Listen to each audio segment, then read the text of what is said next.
les enfants, alors aujourd'hui nous nous retrouvons pour une petite leçon en ligne, aujourd'hui une leçon de français. Donc pour ce premier cours de français, nous allons étudier les expressions qui sont au programme cette année. Donc la première expression que nous allons étudier ensemble, c'est l'expression le poteau rose. Alors vous avez tous entendu l'histoire, vous l'avez tous entendu cette expression, quelqu'un qui dit « Ah mais j'ai découvert ce qui se passait, j'ai trouvé le poteau rose ».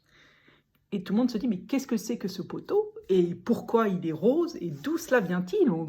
J'ai découvert le poteau rose, c'est vrai que ça paraît un peu absurde quand on le dit comme ça. Donc, alors, nous allons revenir aux origines. Donc, pour bien comprendre le français, c'est important de comprendre le latin. Les mots français ont souvent une origine latine. Alors, poteau en latin, ça vient du mot latin postis. Donc, en fait, le postis, c'était avant qu'on invente ces petites choses que vous connaissez très certainement, j'imagine, qu'on appelle des post-it, hein, pour mettre des petites notes, des petites annonces, des petites notes, des petits mémos. À l'époque, en Latini, les latins n'avaient pas encore inventé le post-it. Donc, ils avaient ce qu'on appelait postis. Et postis, c'était un endroit où on allait poster quelque chose. Quand les Français ont bouté les Latins hors de France et qu'ils ont repris le contrôle du territoire, ils ont naturellement francisé beaucoup de mots et c'était important aussi pour établir leur culture. Donc le mot postis est devenu poteau. C'est vrai que ça sonne beaucoup plus français que postis. Donc c'est devenu poteau. Mais la fonction est restée. C'était là où on venait...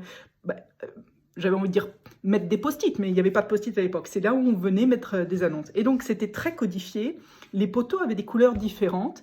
Et en fait, chaque couleur représentait quelque chose.